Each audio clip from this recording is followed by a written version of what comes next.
அதாவது எனக்கு ஒன்று வராது இந்த பென்ஷன் 1000 ரூபாய் பென்ஷன் வராது.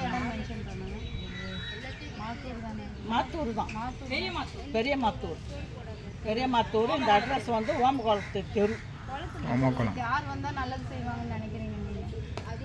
அதாவது நான் சொல்லட்டுமா, கட்சியில் வந்து யார் வந்தாலும் ஜெயிச்சு வந்தாங்கன்னா ஓட்டு போட்டோம்னா ஜெயிச்சு வந்தால் வந்து பட்டா தரேன் உங்களுக்கு எல்லா சலுகையும் செய்கிறேன் அப்படின்றாங்க. யாருமே செய்யல, படம் இல்லை. இப்போ இதுக்கு மேலே யார் வருவாங்களோன்னு நம்ம சொல்ல முடியாது. நான் சொல்லிட்டு அதெல்லாம் ஆகாது. இருக்கிறவங்க அது பாட்டுக்கு கட்சியில் தனியாக நிற்கிறாங்க. என் மனசுக்கு நாங்கள் ஓட்டு போட போகும்போது என் மனசுக்கு யாருக்கு போடணுமோ அதை போட்டு வரும். அது தப்பே தப்பாது. சரி, அப்படி தான் போட்டுக்கணும் வரோம். அந்த ஓட்டுக்கு ஜெயிச்சு வராங்களா அவங்க வந்தால் செய்வாங்கன்னு அப்படி தான் போய் போடுறோம். ஆனால் செய்யல படம் இல்லை. ஆனால் இந்த வாட்டி இவர் வராரு, அது நடக்கும். கண்டிப்பாக செய்வாங்க. நம்பிக்கையோடு இருங்க, செஞ்சுருக்கோம்.